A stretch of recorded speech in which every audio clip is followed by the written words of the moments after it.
rappers, all they lies is hypocrisy. Ain't no competition, ain't no rivalry. Niggas think I'm playing, I don't hear one word they saying. This shit light work. Think Muhammad one of us, he might lose his life first. Circle up and stay alert. Another cop to stress the nigga. He a demon, this an exorcism. Watch I bless the nigga. You took that oath in blood, then you know I'm gon' get active with you. From the opposition, I see vision. Let me paint the picture. Rappers claim they spit, I ain't listening. Is it factive? If revenge was a woman, now I stroke that bitch like Jackie. So I war, we gon' run the summer. It's gon' be historical. Thought they making plays, made them niggas call the audible. Ask who run this shit, but that question is rhetorical. Bitch, I'm the one, me cookies with the oil. I'ma get them crackers, hell, should've never kidnapped my family. I can't do that. Bet I be the last nigga standing. Do a life sentence for my niggas, pray you understand me. I might put a switch on this Glock and call it young baby. How you real triggering on them dots? You a bird feeder, claiming he a demon. What's a demon to a cold leader? What he saying something, I ain't hear. This shit light. It ain't about who got the gun, it's about who gon' up that pipe first. I turn a bad situation to a game changer. Bring soldiers from the dead, just raised up the chain first. Shots, I'ma look like Aaron Jones when I run it. Never bite the hand that feeds you, you'll never get that hand back. He bitchin' about 10%, I don't wanna hear none of that. He dropping sword, fuck him, just make sure you get that cover back. Look around, he ain't with us, probably cause he never was. Now my chin like you with the angels for your brothers. Everybody wanna be Richard Porter, God kill him like Alpo. Play if he want, it's laying in the trunk like Lee Malvo. I'm a certified woman's ass nigga, I am not a toy. Hey, out with that hollow side, yeah, this the real McCoy. Feel like Gullah Jack when I'm in Fayetteville, you feel your boy. Still about my bread, still I think that's all that I do. The way I get that boy lost, they gon' start to call him Elroy. Fuck his game, pop out on them demons like I'm Hellboy.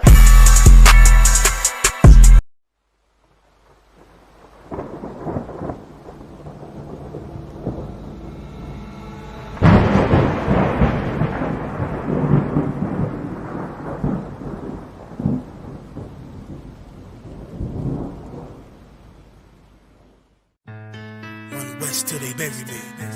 I'm one west till they bury me. I'm one west till they bury me. I be one west to the death till they bury me. One west till they bury me.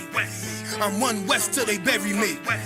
I'm one west till they bury me. I be one west to the death till they bury me. I be one west to the death till they bury me. They ain't scaring me. Rip the soul out of Pharisee. Speaking heresy and get you fucked up apparently. It's like they daring me. I said chill, they ain't hearing me. They ain't listening. Every bar nitroglycerin. Hit your heart, bring it back to start, make you live again. Get them dividends or we start getting ignorant. I be on that soldier shit. I told you shit phenomenal. Nah, but he abdominal. So what you suckers trying to do? Rhyming comical. Guess it's funny until I'm bombing you. Bring apocalypse to them pussy niggas that's popping shit. Team of all-stars, I coach him up like I'm Popovich. Fuck the politics and the lobbyists and apologists. They vagina, so we gon' check them like gynecologists. It's kinda obvious how the situation is ominous. The way I vomit this and regurgitate for the audience. They start applauding this cause the competition is fraudulent. From the era where niggas smoke you up like a parliament. The flow been stupid, shit has gotten retarded since. All the dominance of one west rising to prominent. Cause I be one west to the death till they bury me.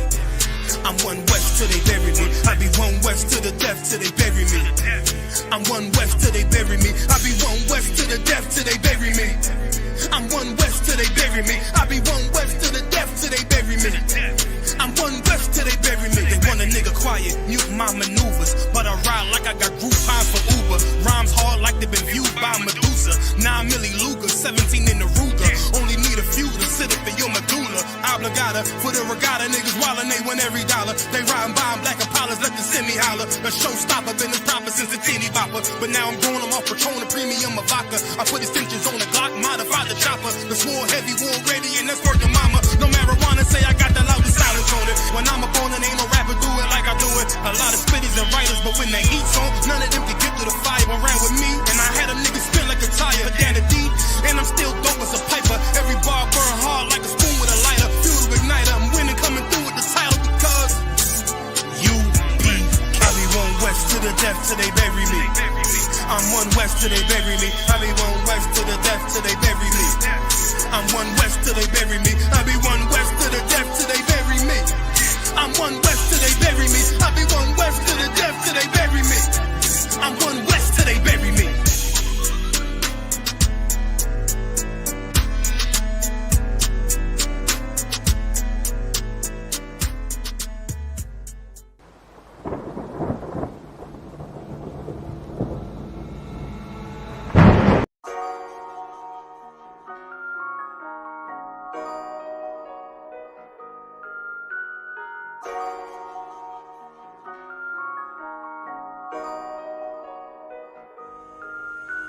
warrior with the hands. That's what I'm all about.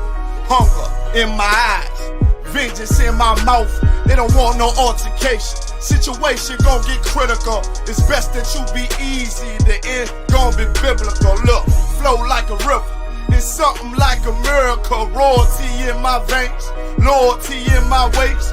Payback in every breath, plus revenge in my heart. The truth in every word. Bring light into the dark, and I ain't never lukewarm. Shit, I blazing in the season. Got plenty food for thought. Just gotta watch who I'm feeding. And I been walking with them angels, so I guess I got this pistol for no reason. Niggas barely breathing, criticizing all my achievements. Won't make me weak. Nah, it won't make me slack off. These niggas baby fat soft, better bear witness or back off. I be ripping shit like sackcloth. Dumb dogs all barked out. My hymen say I cup full, no room for emotion, so I pour my heart out. This road hard, but I intend to stay. And if it ain't UPK, then they in the way. My niggas righteous, they real, they down to suffer. Flow so deep, it drown a motherfucker. He say he in the truth, oh yeah? Well, this the home. And I don't hate them brothers, I'm just too loyal to my own. Plus what they believe, hard for me to follow. No rank me, no head, and I ain't leaving this body to live and sleep in hollow. So when they ask I'm UPK, you tell them absolutely. And I ain't trimming my ways for nothing, gotta execute me. Cause I can never die with my tail tucked between my legs. Shit I be thinking, watching my daughters tucked in their bed. They so smart, and Alana, she so beautiful, but they ain't like other babies, and they daddy far from usual. Now I'm missing cause I'm about my father's business. It ain't about this shit I used to do in that 98 Navy, the tan leather seats. See, without wisdom, this world make you weak. I found out that the truth was bitter, the lies are sweet. Tried everything, I guess me and Johanna had to meet. Now I make the blind see, and I make the dead speak. And teach both my little girls the day that they lie with a man, they better bring me bloody bed sheets. Chaos match the time, this Glock match my handpiece. And I ain't trying to take him out, but I will defend this house or take a check. 144 in that black trench on some hitman shit. She call me 47, praying for Armageddon. Me and my soldiers dressed for the wedding. Fuck the fame, ask why, tell them I'm loyal to the king. Until the righteous reign, loyal to the king. I want that straight lane to break the chain. Loyal to the king, you devils can't have me, bitch. I'm loyal to the king. That's right. Bring that hot flame, you bitch ain't loyal to the king. Until the righteous reign, loyal to the king. I want that straight lane to break the chain. Loyal to the king, you devils can't have me, bitch. I'm loyal to the king. Bring that hot flame, you bitch ain't loyal to the king.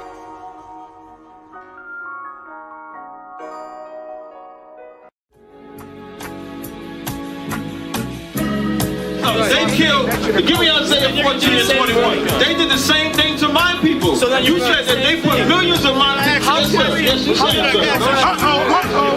Should a murderer go to jail for murdering? Absolutely. Should a thief go to jail when he steals? Absolutely. Should a robber pay back the money he robbed? Absolutely. So why shouldn't the white man pay for what he did? That's right. That's right. One day you'll see just how it feels. Payback is a dog. It's a dog. Payback is a dog. It's a dog. Payback is a dog. It's a dog. Payback is a dog. It's a dog. I'm in a hell of a hole, was never expected to grow. Just obstacle set in the road, that a result of me selling my soul. The story I'm telling is cold, but yet it's what everyone knows. The white man's the devil is known. America was never a home, only a place of captivity, safe facility, hating, disfigure me. They claim that I'm lazy, be killing me. Maybe this slavery draining my energy. 400 years and counting, the trail of my tears is countless. Main fact that I'm here is astounding, but I can't wait till this shit is surrounded. Ready to tangle my king and the angel, be ready to rap. Crack in the sky, nuclear missiles and make it official. I'm capturing every every cracker surviving. Put them all in chains where they need to be, slavery for me. And let the whole world see that with them in the cage is safer in the streets. Put the dog on a leash, get resolved for the beast. 144, get the ruler show, we could all be at peace. As soon as the trumpets are sound, your kingdom we busting it down. The only way justice is found, the time for your judgment is now. You see just how it feels. Payback is a dog. It's a dog. Payback is a dog. It's a dog. Payback is a dog. It's a dog. Payback is a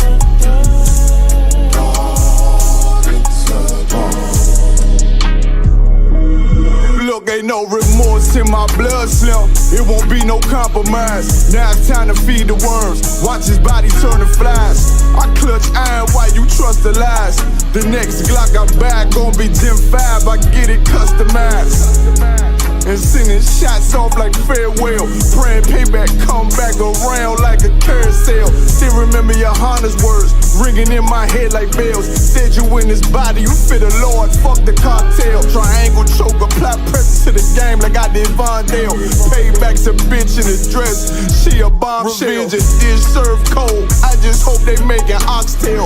Glock fresh out the box, I swear it got that new car smell. Made myself a target in a world of mad shooters. That was designed fire for our babies to pass through. In the day of our king's reign, I'll be overzealous. They bought my jealous, I bought brand new parabellums. You see just how it feels. Payback is a dog. It's a dog. Payback is a dog. It's a dog. Payback is a dog. It's a dog. Payback is a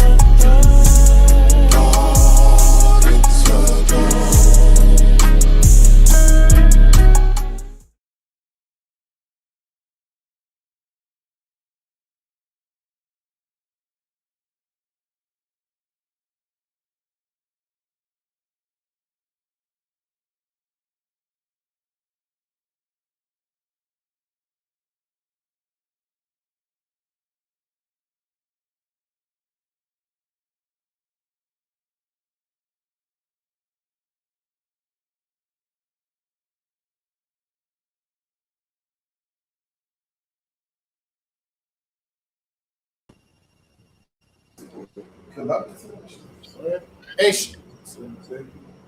Shalom, this is the Wednesday night history class. Also, check out Commanding Journey Hannah's radio show, 2 a.m. UK time. We have classes here. Monday through Friday, we have them live in the physical school. Monday, Wednesday, Thursday, 7 p.m. till 9. We have we have them remote Tuesdays and Friday. We have them remote Tuesday and Friday in the radio show on the ends on Friday. Also, ask your questions, put your questions in the chat, and we will get to them. I got Benjamin rolling with me today. That's right. We're gonna jump right in because we a bit behind. So lucky, go ahead, Benjamin. So we're gonna go into Christmas is Yule. Speaking of Christmas is a new holiday and about family when it's not. So lucky, go ahead. Shalom, sir. Yahweh Shem Yashai Barakatah. Despite occurring in the middle of winter, when days get as cold and dark as they come, pagans have learned to honor Yule early on. Pagans knew that after the longest night of the year, the darkness finally reached its pinnacle, only to be defeated by light soon after. The winter solstice, as this night is known in the pagan communities, marks the rebirth of the sun. Just as the earth seems to succumb to darkness, it comes back out again. And by spring, it slowly becomes more vibrant than ever. The knowledge that this is what comes after this night brought so much joy into people's lives that they knew that this date in the pagan calendar needed to be marked by a special celebration. So now they celebrated the day which linked the night and which was defeated by light and so forth, and the night was at its pinnacle. And then they said this day has to be marked by a celebration, and that celebration it was Yule. They called it other names, something tide, Yule tide, that's what it was called. And then over time, that became Christmas. So this what we celebrating right now, thinking, yeah, it's Christmas. It's a spin on Yule. So it's a spin on Yule tide. So now once you know better, you do better. We used to celebrate these things. Now you know better. You no longer should be celebrating these things. Yes, lucky, go ahead. The Yule festival is a popular celebration that dates back centuries. Although its origins are somewhat murky, the Yule festival likely has pagan roots. Today, the Yule festival is celebrated by Christmas and non-Christmas alike. It is a time to come together, celebrate life, and enjoy the company of loved ones. So now they're letting you know what the Yule festival is. They tell you it's a time to celebrate life and enjoy the company of loved ones. Go ahead. So, what is Yule festival, and where did it come from? Read on to learn more about the history and origins of this festive occasion. So now we're going to read about this festival, Yule. So go ahead. What is the Yule festival? Yule is a winter festival falling on the winter solstice, originally celebrated by the Germanic people. So Yule is a winter festival falling on the winter solstice, originally celebrated by the Germanic people. So the Germanic people back then was like your Britons and so forth, or your early Anglo-Saxons and whatnot. They would celebrate these things because they believed in gods called Odin. So when you go back ancient times, they celebrated Yule. Now the Romans and the Greeks, they would have known it as like a winter solstice kind of festival. And over time the name changed, but really it's all of the same thing. All has spins of the same thing. Nowadays you call it Christmas. Go ahead. This festival is feasting and merrymaking during the darkest, coldest time of the year. And they celebrate this during the darkest, coldest time of the year. And now if you look at outside, this is the darkest, coldest time of the year. I'm sure this week they said what? The sun set at 3, something to 4. The sun set about 3:30. So the sun set about 3:30 p.m. This is the darkest time of the year. Go ahead. It marks the end of a long, bleak winter and the rise of spring. They're saying this time of year marks the end of the winter, and then we're going to start going into spring. So this is why they start to talk about their New Year's and so forth. Go ahead. People would decorate their homes with greenery, such as holly and ivy, light logs, and feast on special holiday foods. The festival and the feast on special holiday foods. And this time of year, everyone feasts on what? Special holiday foods. You feast on mince pies, sausage rolls, chocolate logs. These are the things that they have you feasting on this time of year. They would eat similar things in Yule. Nowadays they eat like candy apples, and they got certain things that they have for Christmas. Go ahead. The festival typically lasts for 12 days, beginning on December 21st. And it goes, the festival lasts for 12 days. And if you know anything about Christians or whatever, they would usually celebrate a festival around 12 days. Hold on, let me see if I can find it. Is that from 12 days? 12 days. Oh. So now before that,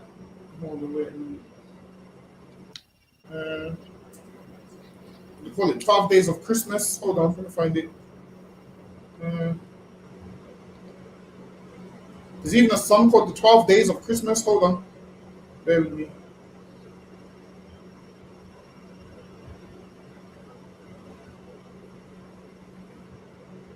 Hold on. Let me type in 12 days of Christmas meaning.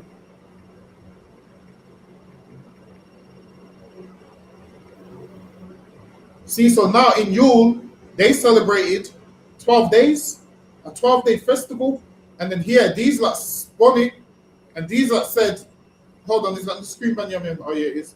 These are said the 12 days of Christmas refer to the period between the birth of Jesus and the arrival of the Magi or wise men in Bethlehem. This time is celebrated in Christian tradition as a significant period marking the incarnation and the recognition of Jesus as the Son of God. Each day symbolizes the joy of Christmas and the transformative presence of Christ in the world. So you see how they spun that to make it sound nice? They spun that to make you think it's about Jesus Christ, when really it's not. So read that part one more time, Benjamin. Canada and Council. The festival typically lasts for 12 days, beginning on December 21st. See? It says it came. Hold on. Bear with me. All right, hold on. So now, they've told you about the 12 days of Christmas. It's to do with Jesus Christ and the Magi. And Yule, they celebrated Christmas, well, Yule for 12 days. So now we're going to do just a simple check. We're going to find out what came first, Yule or Christmas. So here it says Yule is generally considered to have originated before Christmas. See? It says Yule is a winter festival that has roots in ancient Germanic and Norse traditions, celebrating the winter solstice and the return of longer days. It was a time for gatherings, feasts, and bonfires, symbolizing hope and renewal. The Christianization of the Germanic people led to the merging of Yule with Christmas. But the festival itself predates Christmas by several centuries. So you think you're celebrating Christmas? You're celebrating Yule, man, because Yule predated Christmas by several centuries. That's lucky. Go ahead. Canada and Council. Festival typically lasts for 12 days, beginning on December 21st, the day of the winter solstice, and ending on January 1st, known as the Yuletide. Winter solstice has been a very important day in Germanic and Norse pagan tradition and other pagan cultures worldwide. Read that part one more time. Winter solstice has been a very important day in Germanic and Norse pagan tradition and other pagan cultures worldwide. So now we celebrate Christmas and we think we're doing something new and amazing and we're doing an honorable service to God. But in reality, we're celebrating Yule, an ancient pagan festival.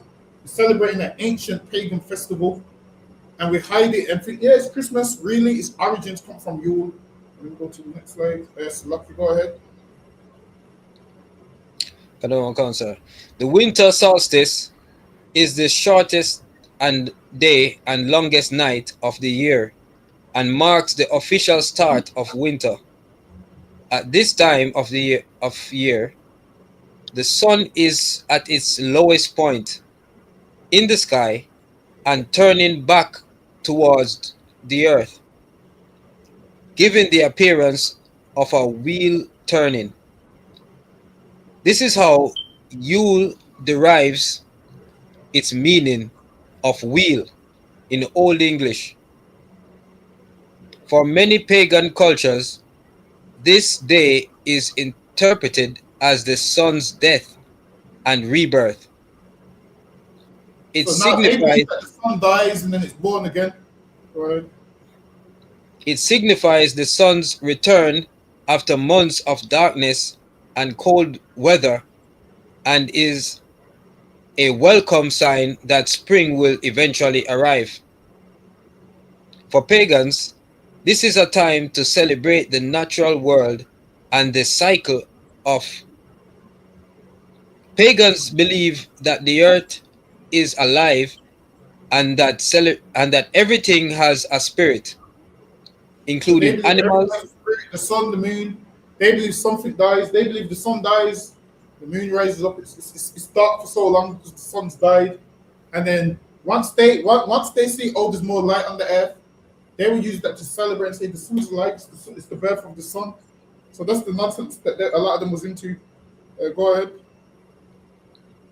Everything has a spirit, including animals, plants, rocks, and land. Winter solstice is a time to honor these spirits and to give thanks for the gifts. It's a time to honor these spirits. Go ahead. And to give thanks for the gifts and blessings they have given us. It is a time of hope, rebirth, and renewal.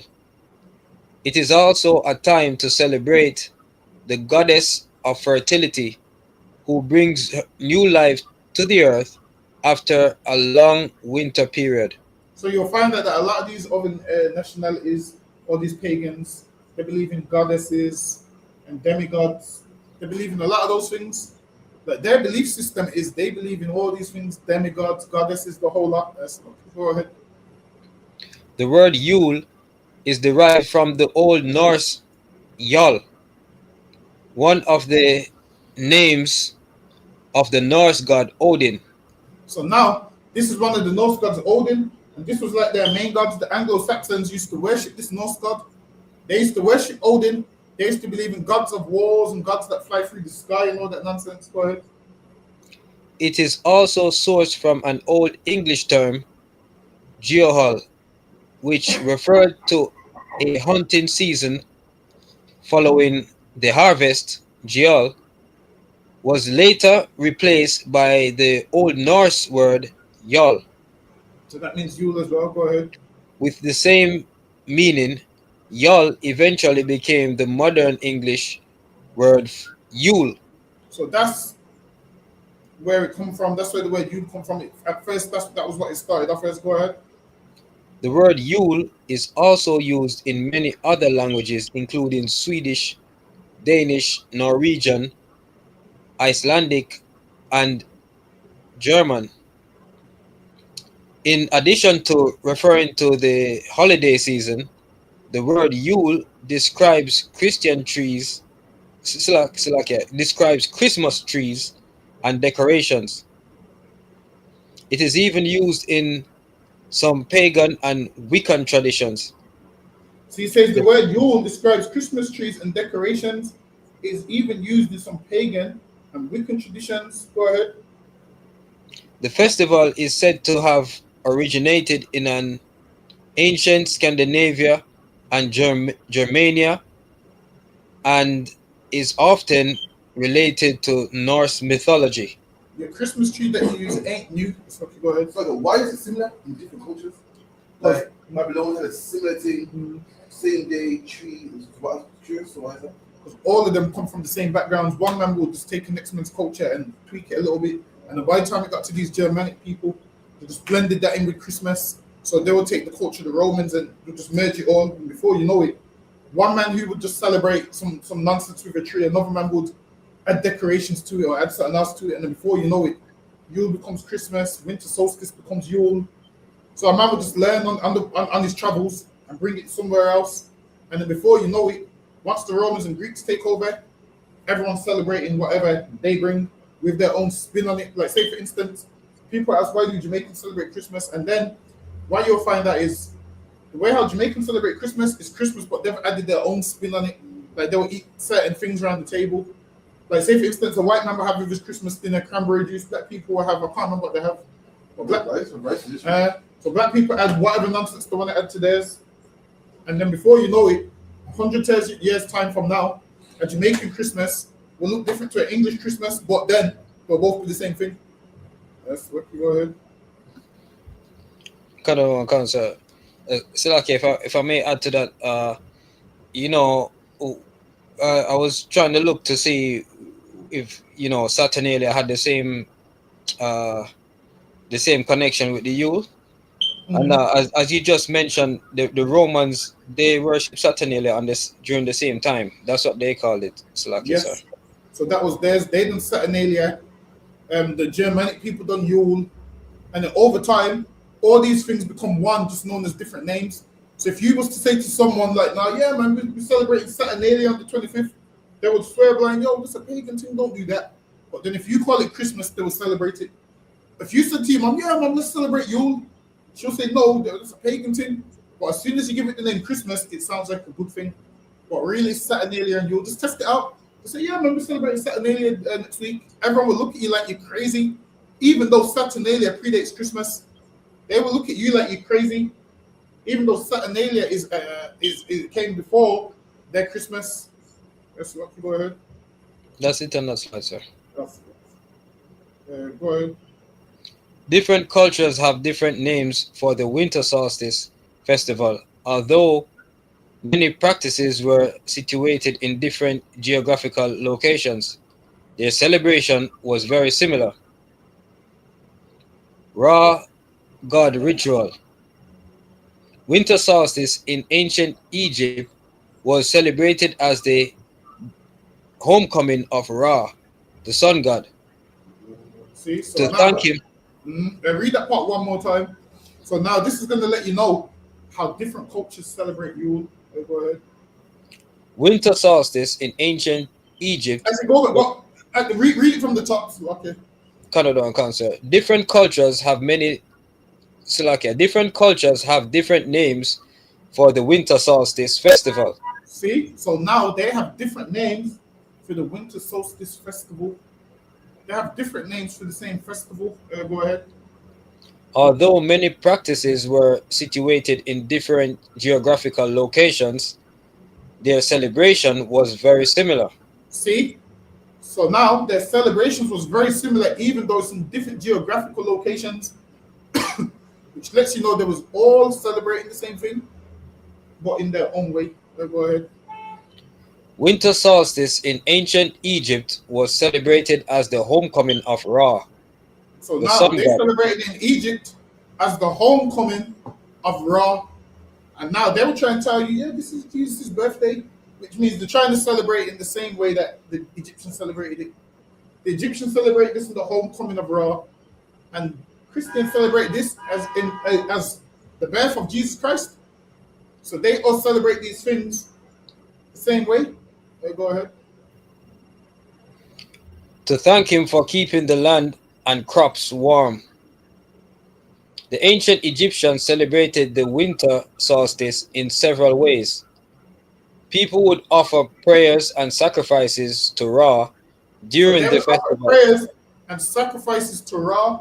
What you do now is you offer sacrifices to that Christmas tree, but you don't know it. The same way they would sacrifice to Ra, you now sacrifice to the Christmas tree, because all those presents have to go under the Christmas tree before you give them to people.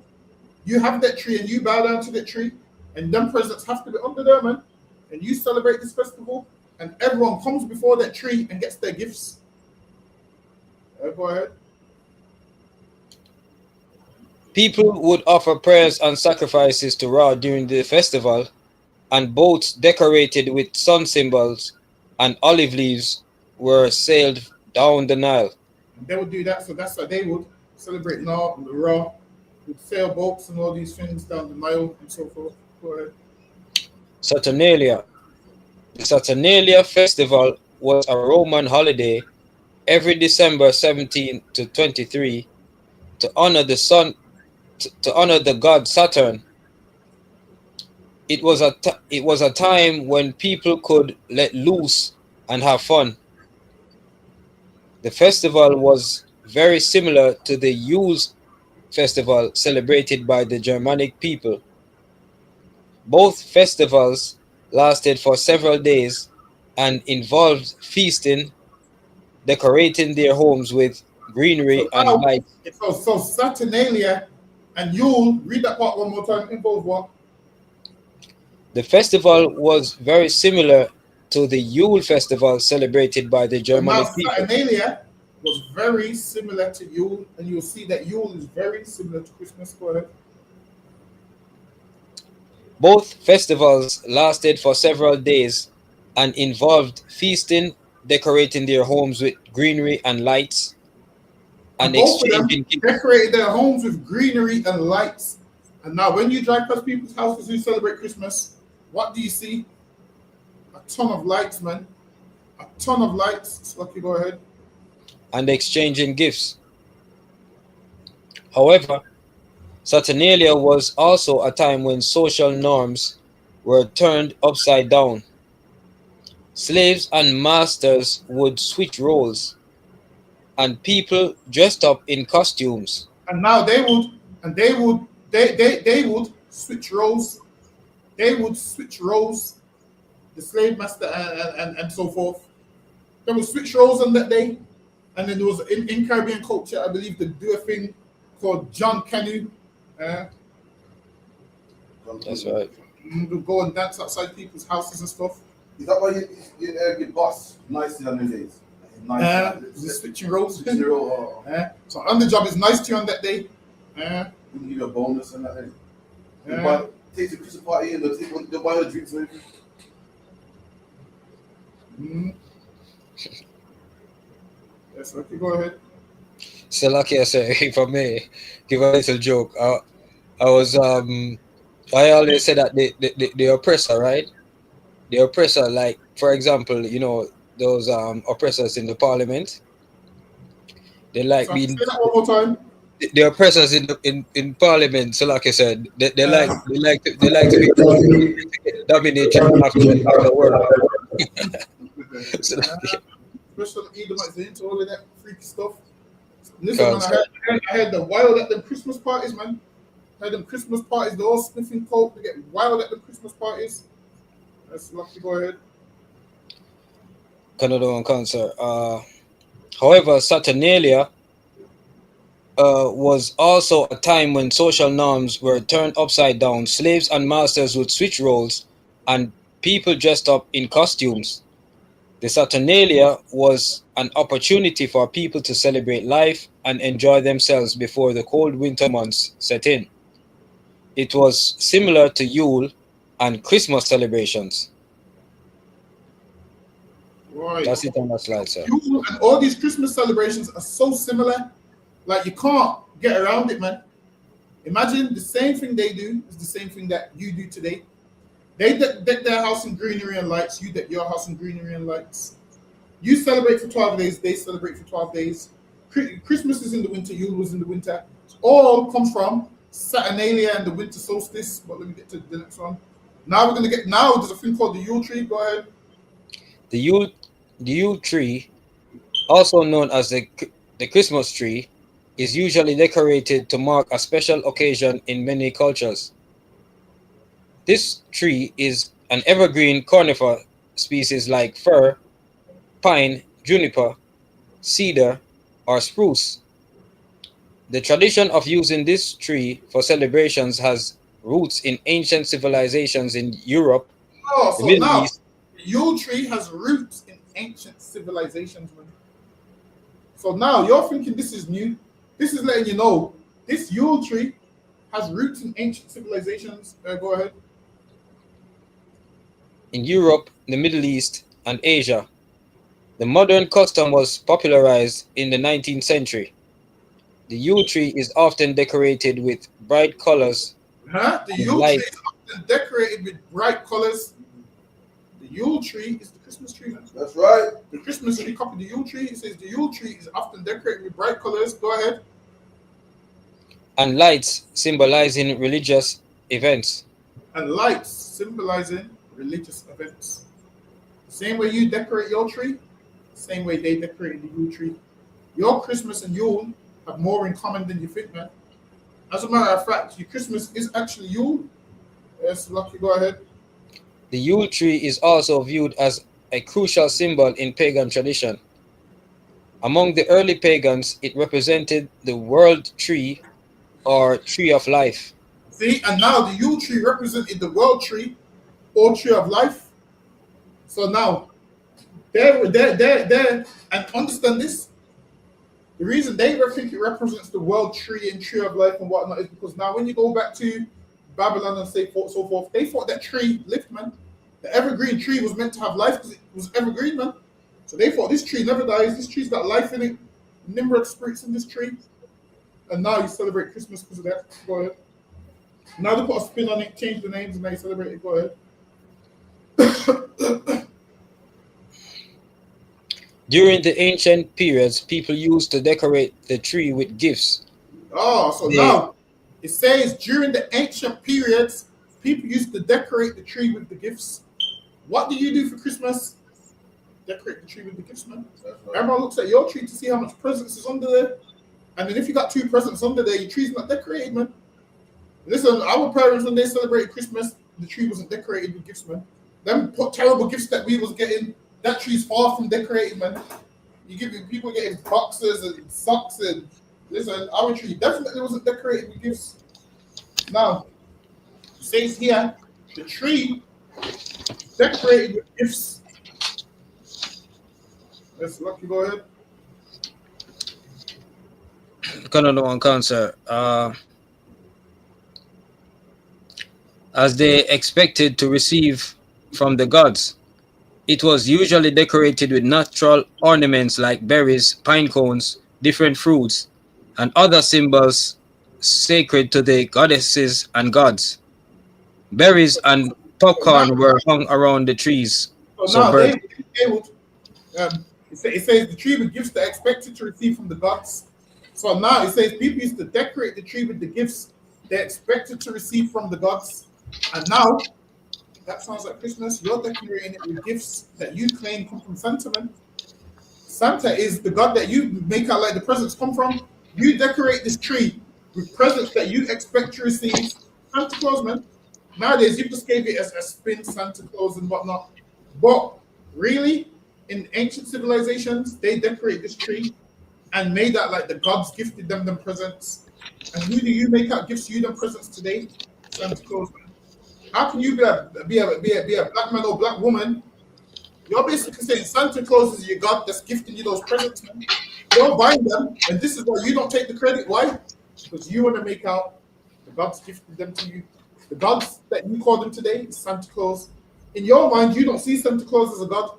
You just see him as someone that gives gifts. So what you'll find out is the white man's so great at spinning stories, man. You'll find a black man that was doing good, giving out gifts, and he will tie it to some pagan tradition, man. You'll find something in some pagan tradition, how the gods used to so-called give gifts. Say, if we put him in place of that god, he can give the gifts. And that's what they've done. Santa Claus is clear, God. Anyone that can know if you sleep, right? He knows if you sleep every week. And then you drop toys in one night. And not in one day, it's the whole earth. It must be a God. In their mind, they don't worship him. They just caught up with these childish stories. But back in the days, they used to believe that these gifts was coming direct from the gods. Let's go ahead.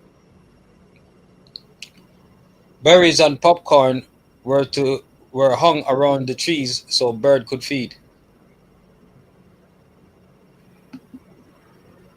It says berries and popcorns were hung around the trees so birds could feed. That's when birds was outside, trees was outside, and now you got them in your house. Let's go ahead. Bells were rung in the morning during the winter solstice to eliminate demons. There's even songs called Jingle Bells, Jingle All the Way. There's all these Jingle Bell songs and so forth. Ancient Yule, they had bells, man. Go ahead. Talking about is that same thing, right? That false. What is it? That's false. Niggas had bells. I remember. Yeah, that's false. Listen, these men had bells from Yule, and it was just part of the custom. Black people try to make everything up, man. Oh, the bells in slavery comes from the slave. No, don't, man. They had bells from Yule, man, from way back when. Let's go ahead. The one more sorry goes see the jingle bells from Black slavery. You say Black Friday from slavery. I say Black got king rolls in their head because no, come on, man. Straight rolls. Yeah, you can't put a map in your head. Listen, niggas can barely follow the sat nav. So me looking at cane roads and knowing where to go, don't even mean where would it start? Like what road was this? Exactly. All of that shit is silly, man. Like how far do the cane roads go? Like where do we stop? I've never said since I go in my life. Exactly. That's it. Yeah, that's what. Go ahead, Benjamin. Bells were rung in the morning during the winter solstice to eliminate demons that could have surfaced during the dark periods of the year. They also herald the brighter and warmer days brought by the solstice. Caroling was another common Yule tradition observed by young children via song to honor the winter solstice. And they would carol. They would carol, and today, what do they do? Christmas carols. You do know every morning they have this around Christmas times. They have them singing these songs, Christmas carols, and all this nonsense. Have all these Christmas carols, and they're getting ready to do that. I believe they do it on BBC One Christmas morning. They do all that nonsense, man. They're getting ready to do that again. All these carols. That's what you go ahead. The children would move around the village singing, and the villagers would give them sweets and other tokens of Back then, the appreciation. children would move around the village singing, and in John Canoe, that's what they would do. They would move around the village singing, would dress up and sing for money. And even in England, people would carol, would knock on your door and would sing Christmas songs, would sing Yule songs, would sing songs to get money.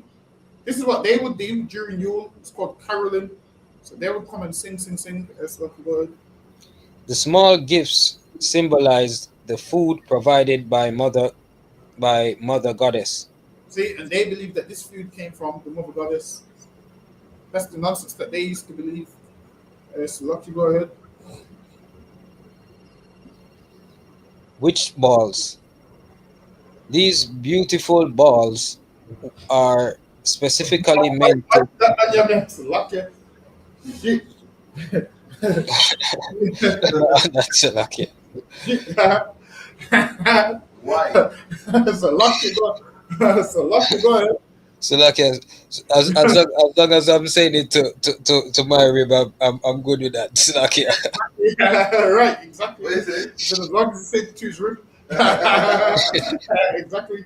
So lucky, go ahead. Are specifically meant to protect your home and its inhabitants from harm. So now they would have witch balls, and the ones that you have on the Christmas tree kind of comes from those witch balls. So they would have those in the tree to protect them from harm, would have them just around the house. Nowadays, they put them on the tree. Nowadays, they give them a different meaning, but originally, they was called witch balls. There you go ahead. You will get protection and good luck when you make a witch ball every year. So now you would get good luck when you make a witch ball. So you'd make that ball and you'll get good luck, because they believed in witches and warlocks and all that nonsense. That's lucky, go ahead. Although you can hang a witch ball anywhere, a Yule tree is an appropriate place. Some people use clear bulbs that provide a luminescent shine and fill them with herbs and flowers. You can also add anything meaningful like a rune or personal note. Fertility symbols. Although neo-paganism rarely associated Yule with fertility, the early pre-Christian societies linked fertility with the winter solstice.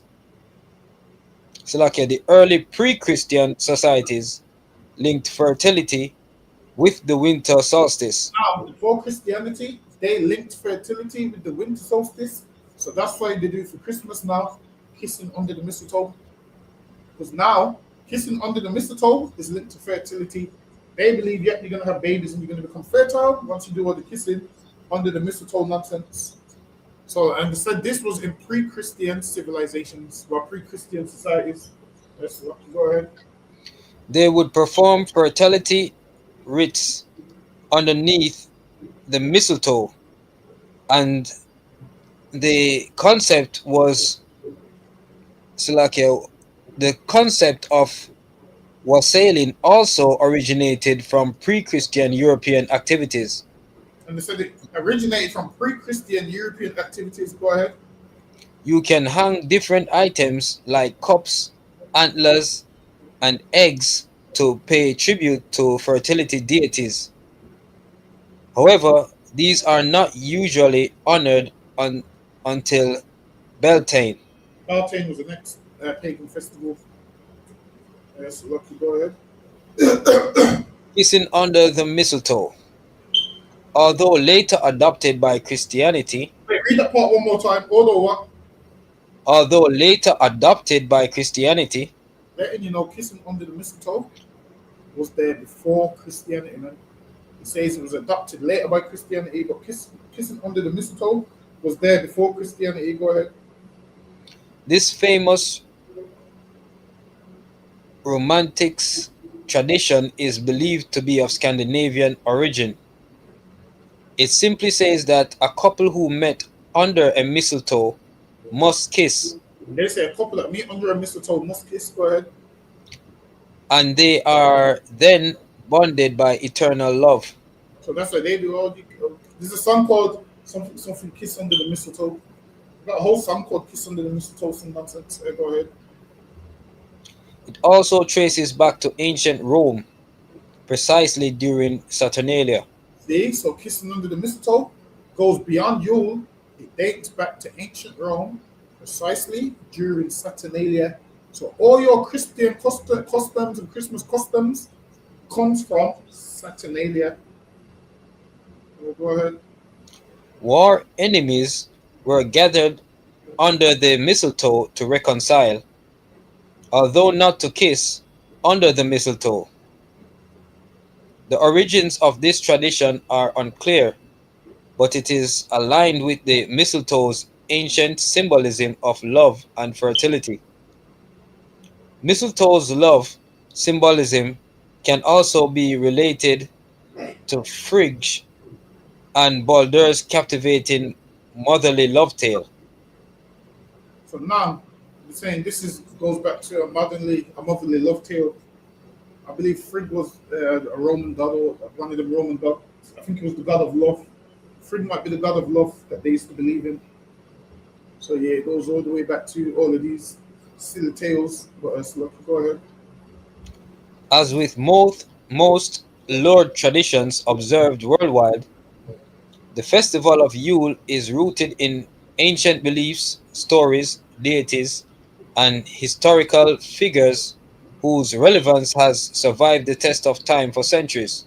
And it goes, their relevance has survived the test of time for centuries, and it has because people still celebrate it today. So these pagan festivals stand the test of time.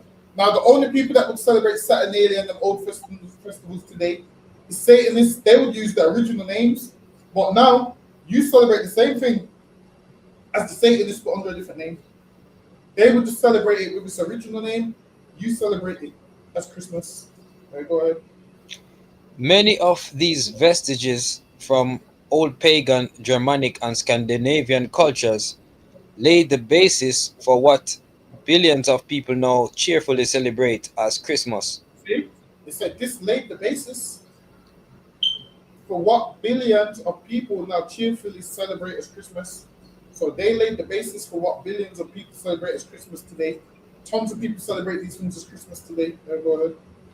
Which explains the continued interest in various legends around the solstices and paganisms, Wicca, and Norse mythology. So Wicca and Norse mythology, all of these is what they're into. Go ahead. Learning about these founding myths and their associated deities with symbolism will pave the way for a better understanding of Yuletide in its ensemble of rites and practices. So now they said founding myths, the associated deities and symbolism will pave the way for a better understanding of Yuletide in its ensemble of rites and practices.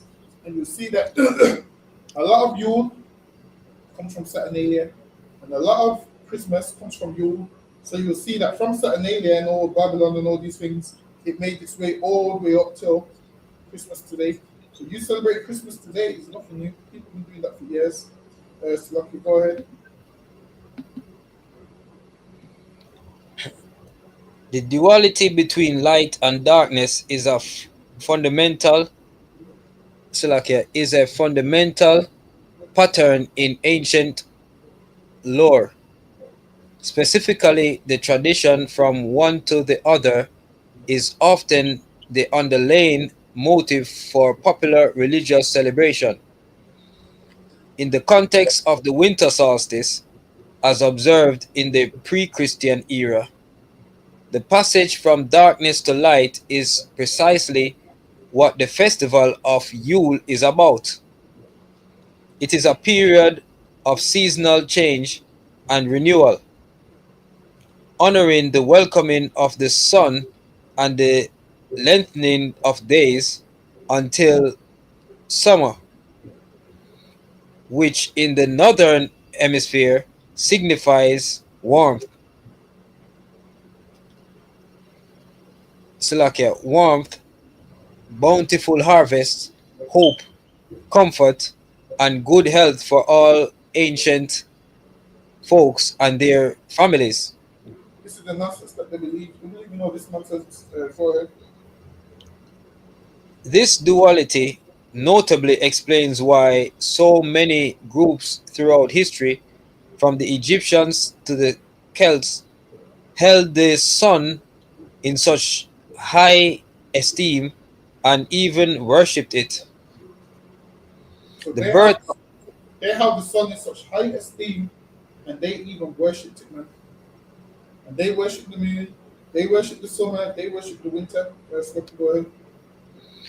the birth of the sun is a defining aspect of Yule, as it has been celebrated for millennia. It is core like Salakia. At its core lies ancient Celtic pagan beliefs, the rebirth story of the sun god, an allegory of the son who would bring enlightenment to the world after months of darkness and hardship. And they believe that the sun will bring lightness to the world after all the months of darkness. So that's the nonsense that they believe. They believe all of that nonsense. Let's go ahead. Every year on the winter solstice, the goddess of the sun would re-emerge from the underworld and birth a son who was to become the new sun god or king. The sun god matured and continued to grow throughout the new winter and spring, with the sun rising north again, symbolizing the rich fertility he brought along with him. At the peak of the growing season, when flowers bloom and crops ripen for harvest, the strong and handsome son would become his divine mother's lover. All right. They committed to one another romantically and would later mate. From that point on, the sun god grew old and frail as crops were exploited for So this is the nonsense. sustenance. Believe the sun grew old and some weird love stories they believe. Go ahead. As crops were exploited for sustenance until he eventually died, and the sun returned to favor the south. On the next winter solstice, Sona would give birth to their son, who replaced his father brother and became the new sun god, You and see, oh, on and on it goes. and on it goes. Listen, man, this right here is some foolishness. Let's lucky go ahead. According to the ancient Celts beliefs, this perpetual cycle of birth and death defines the annual rebirth of the sun, which still influences several traditions centuries later. While Christianity appeared much later, we can draw certain parallels between the sun's perpetual rebirth story and the birth of the Messiah. Salaki, can I read it again, sir? You go ahead. It says, while Christianity appeared much later, See, we so can. Christianity appeared much later. Go ahead. Salaki, sir, what kind of Christianity they talking? Sorry, say that again. I was just asking what kind of Christianity they talking when So they the say Christian. Christianity appeared much later. So now, they started celebrating Christmas. I want to say fourth or fifth century. So then, that kind of Christianity, see, once the Romans started celebrating Christmas. They talking Salakia after Constantine. Yeah. So then a lot of them before they was Christians. What was they before those Christians? Oh, you talking the pagans? Salakia, sorry. Yes. So now they was pagans. Salakia, sir. The reason why I ask is because obviously during Christ's time, we have they were called Christians in Antioch. So obviously when they say while Christianity appeared much later, are we talking that they're not being specific with the Christianity that they're saying right here, or are they because they don't know why they're writing this? So when they say Christianity appeared much later, they're just thinking Christianity has always been the Christianity that it is. So even though what they're saying is that religion of Christianity appeared much later after all these events, but then what they're going off is they're timing their Christianity based on the festival. So they're saying this was done and Christianity appeared much later. So so now we know when you're talking about those called Christians first in Antioch, now we know they didn't celebrate Christmas, but this festival even predates that. Even though they didn't celebrate, but these festivals predate that. So Saturnalia and all of these things, it predates Christ and all of them things. So they can't say the tree's for Christ's birthday if the tree predates him, because the tree was spoken of in Jeremiah, which predates Christ. Which predates Christ and all the followers of Christ, it predates them. So they can't say the tree's for Christ's birthday, because when you read in Jeremiah, which everybody knows is before the time of Christ, and they had the tree there, and they had issues with the tree from then, which lets you know this nonsense that they believe predates everything that they're following today. So what Christians have done is something God told them not to celebrate is something they're not celebrating. And that's what we do, constantly copying these pagans and doing what they do, when really we're meant to do what the Lord tells us to do. Salakia, sir. Go ahead. If I may, as we just said, with when the Romans were in rulership while Christ was alive, these Germanic people, they were around at that time as well, or perhaps before as well. They saying, sir. Yes, they was around at that time. So now those Germanic people at that time, a lot of them would have been in Europe. Canada, a lot of them would have been in Europe, but also you have to remember that a lot of them also would have been Anglo-Saxons. So a lot of them would have been under Roman rulership and would have fought the Romans and took over Europe and brought the nonsense into Europe. So a lot of the Anglo-Saxons who was black people was following this Yule and this nonsense. Canada and cancer. They learned this in Scandinavian. They learned this from heathens, and then they just took it on. You know how we make everything famous. You know how Rastafarianism comes from East Indian nonsense, but we make it famous. So now the Germanic peoples, they would have made Yule famous because we take on everybody's culture and we make everybody's culture famous. So that's what a lot of them would have did. That's lucky. Go ahead. Cancer. The most obvious resemblance is that both events occur around roughly the same winter solstice period when days are. That's it on the side. That's not so. Lucky. Go ahead. The wild hunt. The legend of the wild hunt. Lucky Ira asked the question. He said, so Lucky said, if I may not topic real quick, do you know if they made pyramids in Egypt in the time of the Ptolemies when the Greeks ruled? No, they didn't. They didn't make pyramids in the time of the Greeks. Why? Because at that time, pyramids was old. It was old culture back then. At the time of the Greeks were making like buildings and so forth. Pyramids was an old thing back then to them. You got to remember, the Greeks was there like what? Probably like 2,000, 3,000 years maybe after we was building pyramids in Egypt. So now that pyramids would have been old. That's like saying, do people still build pyramids today? Not really, no. Because it's old at that time. So by the time the Greeks was there, a pyramid would have been old news. They would have been onto building bigger things by then. So no, they didn't build no pyramids in the time of Ptolemy. Lucky, go ahead. The legend of the wild hunt is one of the most common themes in Europe folklore. While it goes by many names and is most popularity cited in Germanic and Norse cultures, the story quickly spread to the rest of the continent, from Spain all the way to eastern parts So of Europe. they had a thing called the wild hunt, and it spread to most parts of Europe and so forth. Go ahead. We even find various accounts as far as Quebec.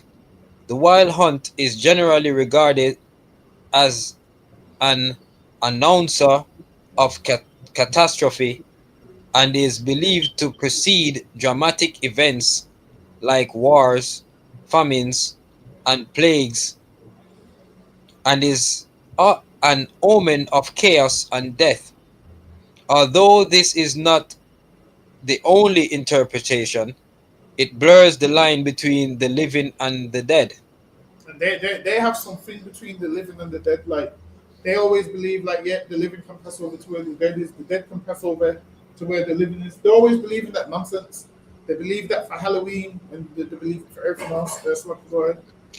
Picture yourself lost in a forest on a cold, stormy night in the middle of winter. You gaze up in the dark sky and witness a morbid, spine chilling sight.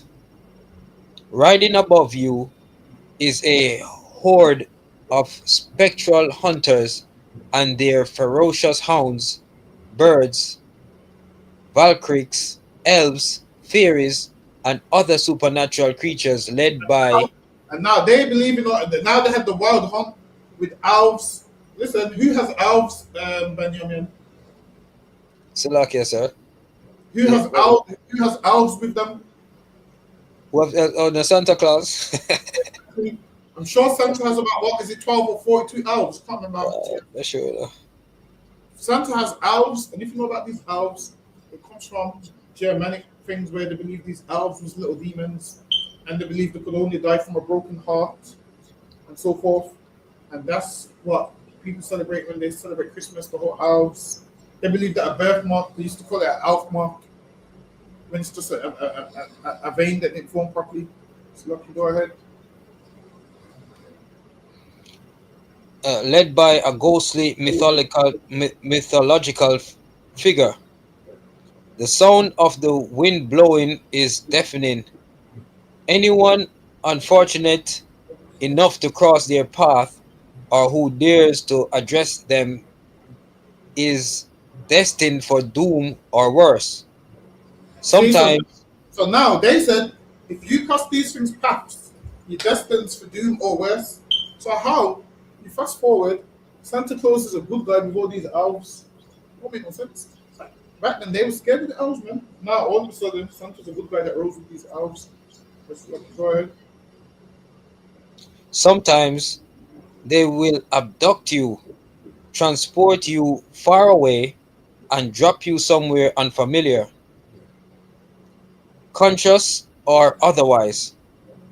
They will sometimes decide to enlist you in their ranks and take you to the underworld, where great perils await. And they will take you to the overworld, so they will kidnap you and end up taking you to the overworld. Go ahead. The sinister procession can also wreak havoc in towns and homes, stealing food and beer and terrorizing local folks. According to common themes, these night roaming spirits were dead souls doomed to wander as a way to purge themselves from their mortal sins and wrongdoings. And now they believe a lot of these things, the dead souls that was trying to purge themselves of their wrongdoings. So, and these elves are meant to roll with Santa, who's meant to be a good guy. And here it's letting you know the elves was purging themselves from their evil and their wrongdoings. Go ahead. Now, who can the leader of this fearful crew be? If one says, who can the leader of this fearful crew be? Go ahead. If one is to believe popular folk tales, the wild hunt is led by various mythical characters, kings, historical figures, and heroes. In German folklore, the procession is commanded by the god Wotan and his werewolves. Instead of attacking innocent bystanders, they would loot villages and spread chaos. Further north in Scandinavia, the hunt was known as the Asgard Ride and was led by Odin. Although rarely seen, its passage was recognized by the barking of his vicious dogs. One story has it that Odin roamed the night skies. Oh, now, listen to this. It said Odin roamed the night skies with vicious dogs. How does Santa Claus get around, Benjamin? Slovakia? How does Santa Claus get around? He gets around with the sleigh, yeah? Is that With the what you're looking reindeers? for? So now they've just copied this whole story because Santa gets around the night skies with reindeers. Odin gets around the sky with vicious ducks. It's the same parallel, man. That's right. Odin has vicious ducks pulling him through the sky. Santa has reindeers pulling him through the sky, which lets you know Christmas is a ripoff of Yule.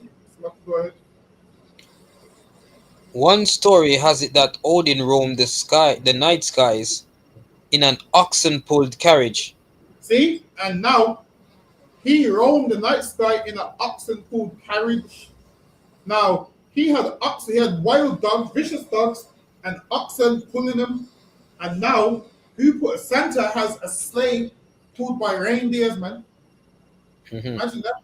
The parallels is the same. You can't get around this. If you're celebrating Christmas, Christmas is Yule, man. I hate to break it to you. And Christmas. Slovakia, sir, the Santa Claus use moose as well. Is that the moose? The American It doesn't it? can't, sir. Yeah, it does. So the same thing that Santa does is the same thing that Odin was doing, and we should look at this and be like, damn, we've been lied to. We should look and say, damn, we've been lied to our whole life, man. We should say we've been doing this for the kids. We've been celebrating Saturnalia for the kids. We've been celebrating Yule for the kids. It's time for us to say, all right, we're not doing this for the kids no more. We're going to do right by the kids now. It's time for us to say we're adults and we're going to do right by the kids now. Let's go ahead.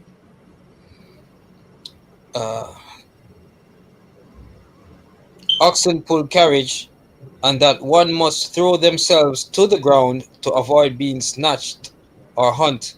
Slovakia. So now that's how Odin used to get around. They said Odin used to fly through the skies and you'd have to throw yourself to the ground to not get snatched by these evil beings back then, the elves and so forth. So back then they were scared, saying this was an evil settings, and now they use the same things to try and make it good. Go ahead. In early medieval England, the wild hunt was portrayed as a demonic party, but later romanticized and said to be led by fairies. Its leaders. Over time, now they're trying to say it's led by fairies. Go ahead. That's it on that slide, sir. That's the next slide. Oh, so lucky, let me get the next one. So lucky, go ahead. Krampus. So now we're going to Krampus. Krampus is, you know what? They had these things called Suave Pete and Krampus and all that nonsense. Krampus is like a Christmas demon, shall I say? It's like a demon that scares kids and whatnot. So lucky, go ahead. Lastly, and similarly, the figure of Krampus, who does not technically fall under the deity category, is one all children dreaded around that time of year. Originating in Alpine folklore, Krampus is a hairy, beast-like horned figure who appears during the Christmas season to scare little ones who have misbehaved and punish them. So now Krampus would appear and punish them during Christmas, and this is why your family tell you, oh, you've been a naughty boy for Christmas, and all of those things. All of those things, it comes from Krampus. And nowadays, obviously, they're not going to tell you about Krampus. They're just going to tell you you're not going to get no gifts for Christmas because you've been naughty. Santa knows. All of this nonsense comes from all of this folklore. So you'll find that a lot of this folklore is all different things merged into one thing. That's what they do. They just merge and merge and merge. So Krampus is also merged into it. Go ahead. Still, like you say, for me, I'm just wondering how in the last slide how those people, you know, when they said that Odin was coming through, you reckon it's like real men on horses just driving through the city and just robbing the place? So you see with them, they used to believe that, they used to make things up. So someone would tell them a story like, yeah, because Odin flies through the sky, and then everyone would believe Odin flies through the sky, and then they would be like, oh, someone would add Odin flies through the sky with dogs, then they'd believe Odin flies through the sky with dogs, and over time, the folklore grows, people write about it, they lie, and then it just becomes big and everyone believes it. But then, back then was a time where there's no internet, so you can't fact check certain things. Man, yeah, imagine you being born and your parents just say to you, yeah, man, there's this man called Odin. If you don't behave, you can see him fly through the sky. You're going to believe it. You're going to go to school and tell your friends, because, yeah, Odin's going to fly through the sky if we don't behave. Then they're going to grow up and tell their kids, and it becomes a story. But nowadays, we're in a position where we can fact check a lot of things and see, ain't no damn Odin flying through nowhere, man. Because, sir, Salakia, sir, because, you know, if they tell people that, you know, you need to duck because, you know, Odin coming or whatever, somebody runs and say, you know, Odin is coming, as people start ducking, then the next thing, you know, a carriage just drives through the city and, you know, steal all the beer and everything. Exactly. Yeah. And more than likely, it could have been that a real carriage. These are scared of everything. Trust me, put someone in all black in the nighttime, they're going to think, yo, that's Odin. They're going to tell you that's Odin. It's kind of like with our culture is people, our culture, when I say our culture, I'm on about like, as Benjamites, women believe that they have to turn their pajamas inside out. That's right. They say, now, one person would have started that lie, and then over time, 100 years later, women are still turning their pajamas inside out. Because they believe that someone's trying to come and have sex with them, and if a man wants to have sex with you, turning your pajamas inside out ain't gonna do nothing, man. Turning your pajamas inside out is that there don't even make sense.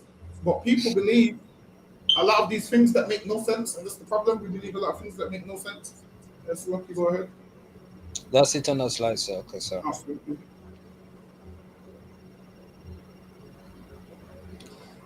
He sometimes accompanies Saint Nicholas, a European folklore personage and patron saint of children. So now they said Krampus would sometimes accompany Saint Nicholas, and Saint Nicholas was who? A black man according to the Bible, man. Saint Nicholas was a black man according to the Bible that lived, I want to say, Russia, and he used to help out poor kids and whatnot. So he became a patron saint, and then over time they made Santa Claus of Saint Nicholas, because I'm sure they called him Santa Claus, so it was considered Santa Claus, and Santa Claus means Saint Nicholas, so they just spun the name and they gave him a whole red outfit and just the real his name is Santa Claus in a different language, and then over time they called Saint Nicholas Santa Claus because it translates to that in a different language. That's lucky. Go ahead. A European folklore personage and patron saint of children in early December on what is known as Krampusnacht. Sorry, say that again. He sometimes accompanies Saint Nicholas, a European folklore personage and patron saint of children in early December on what is known as Krampusnacht. Krampus night. And Krampus was the demon that they would say would snatch up kids. So that's why it says that you better watch out, you better not cry, because I'm telling you why.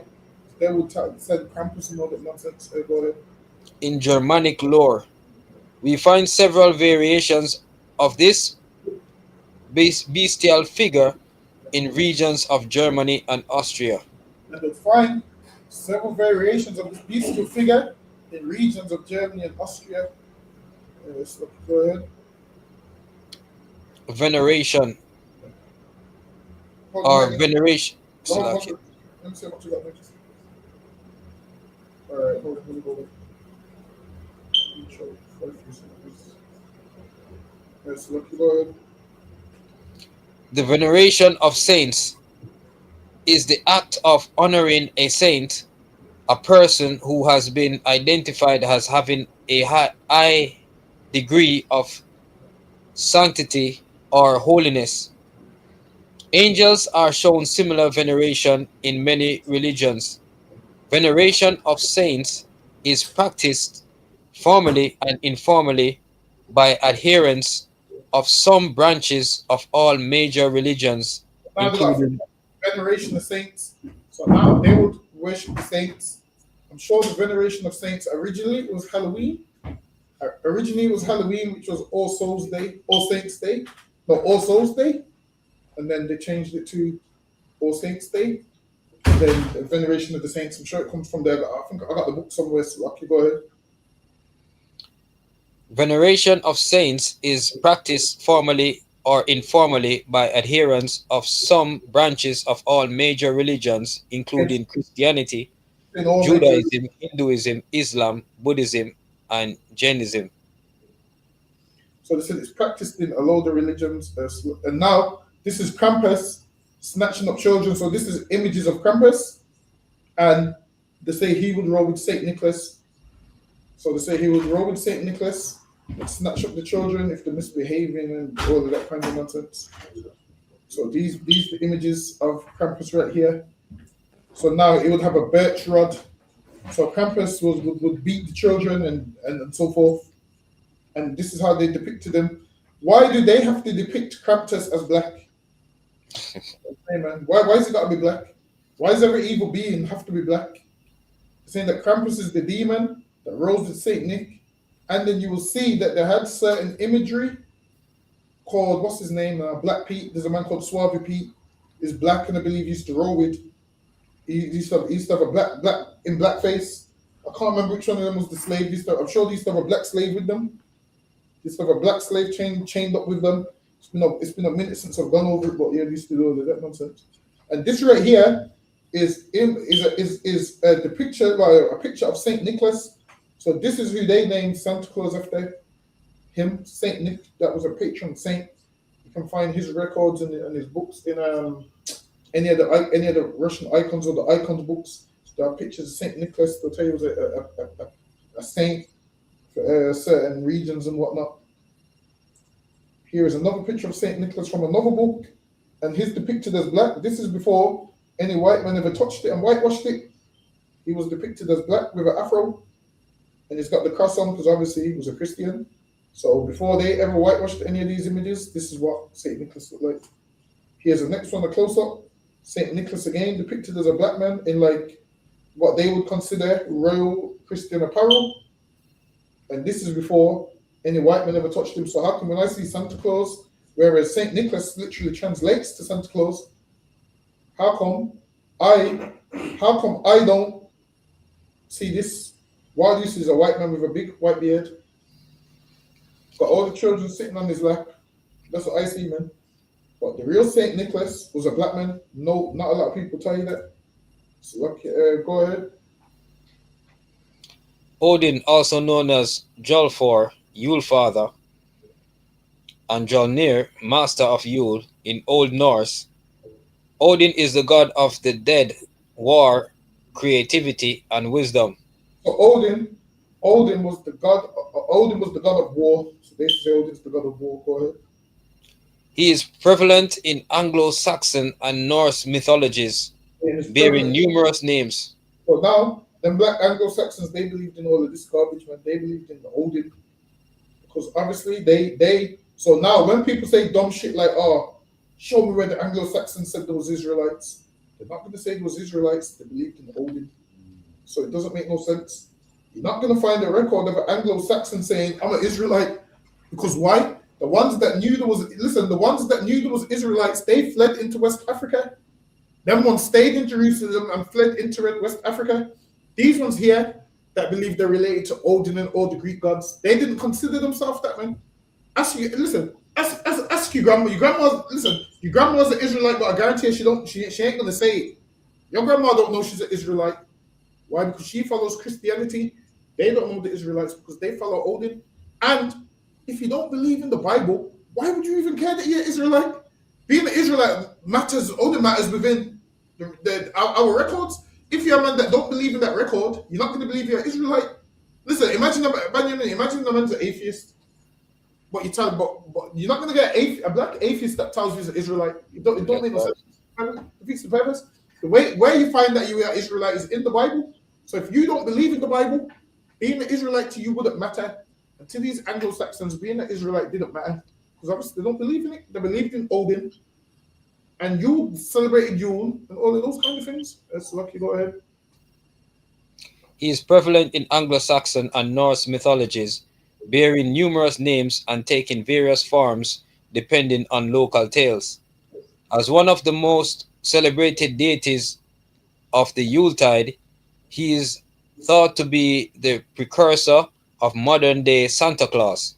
Oh, it's the predecessor. So they said Odin is the predecessor of modern-day Santa Claus. Why? Because Odin rides through the night sky pulled by oxen. Santa Claus rides through the night sky pulled by reindeers.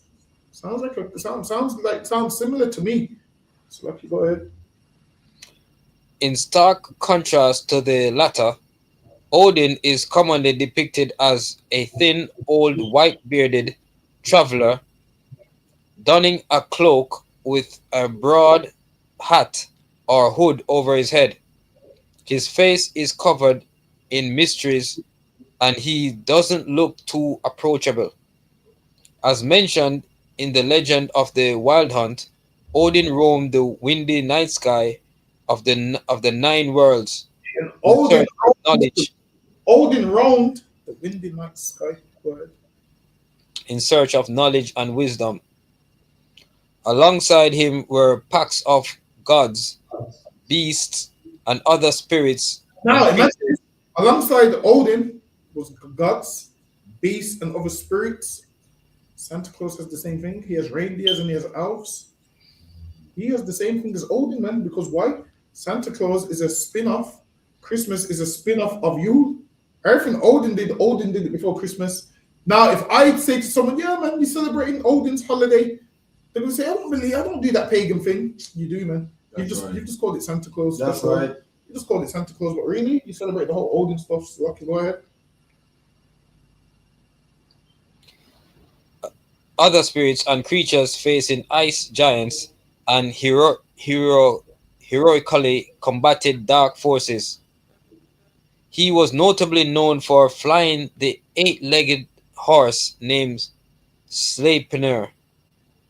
The deity punished those who So lucky, go ahead.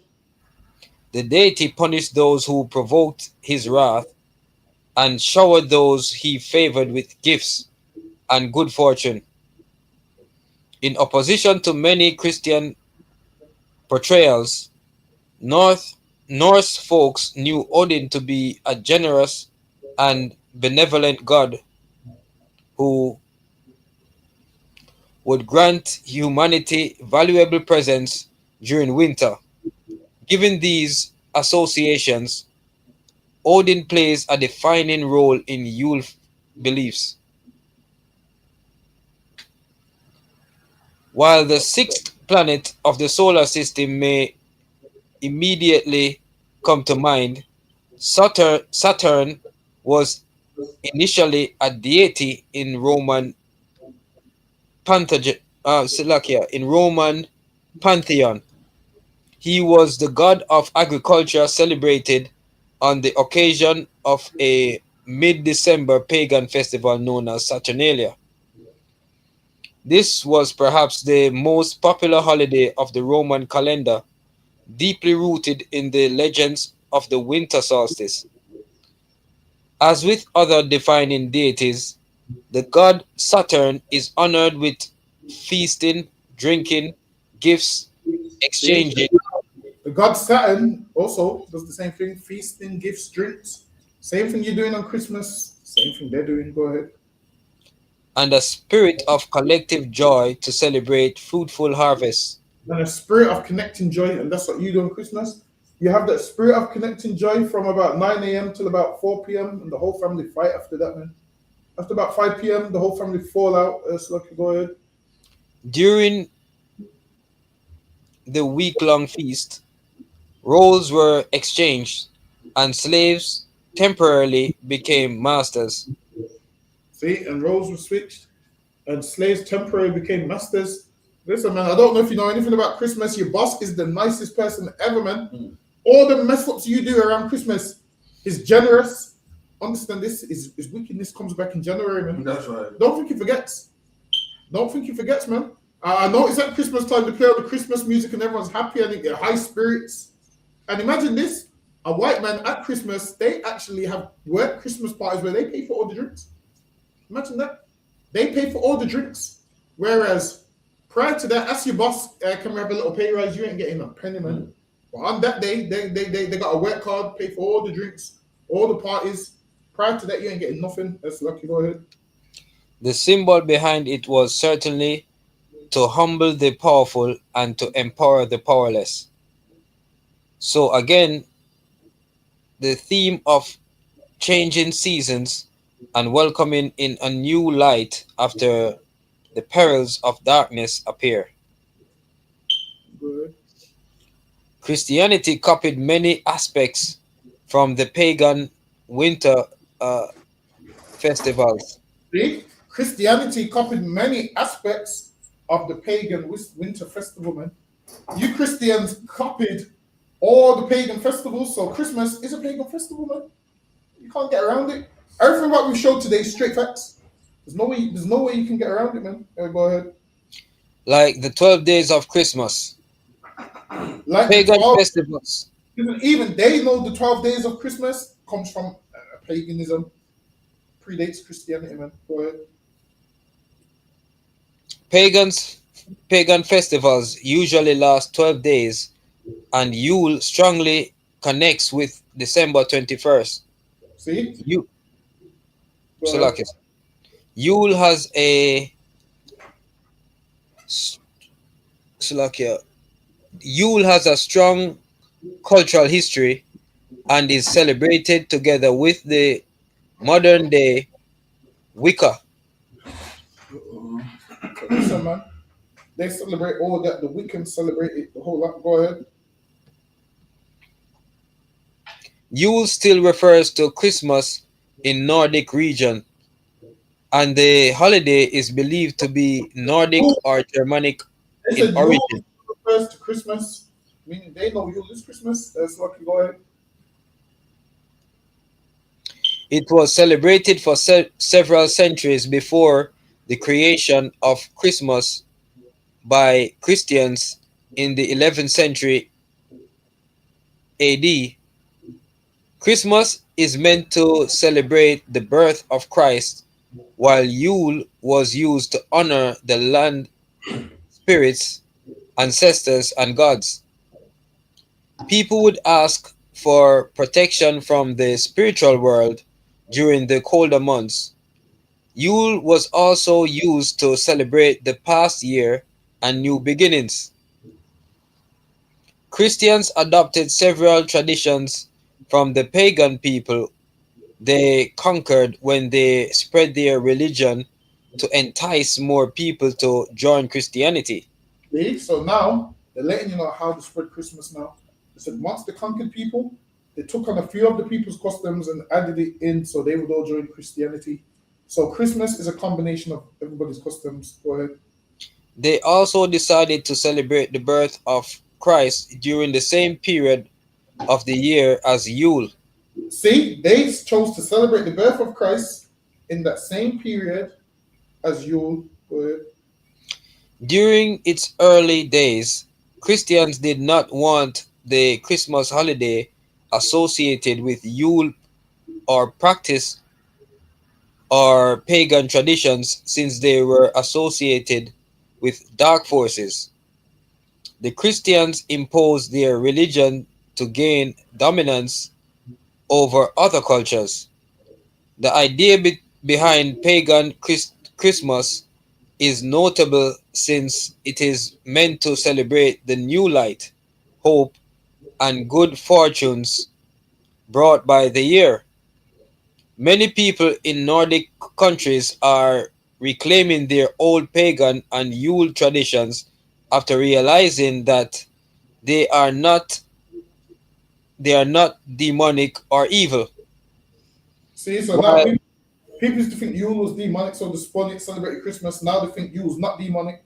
So a few people went back to celebrating Yule. But if you're celebrating Christmas, you're celebrating Yule. You're celebrating Christmas, you're celebrating Saturnalia. You're celebrating all of that unknowingly. Go ahead. while an effort was made to demonize the pagan belief system, Yule and Christmas shared several things in common. See, to share a lot in common with the same thing. Go ahead.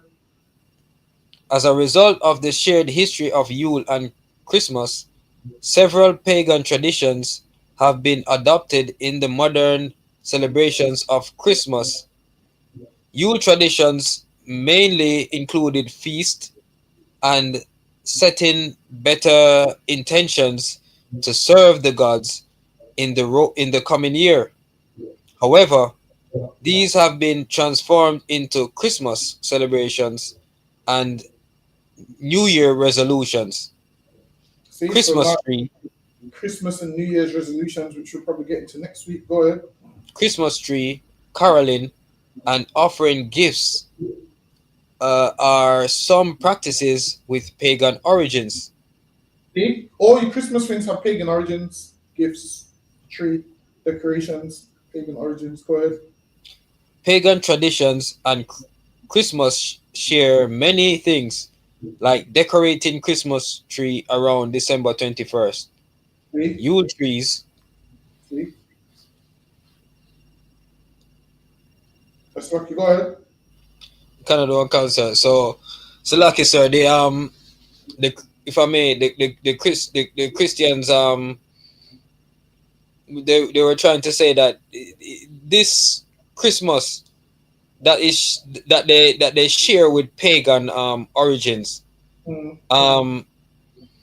because it's Christmas now, and pagan is associated with with the dark side. So the pagans are hitting out saying that you can't be celebrating, you can't be thieving our things, and we we're gonna go back to it because it's not that bad, because you're celebrating it as well, giving gifts, and that's what we were doing. So lucky, sir.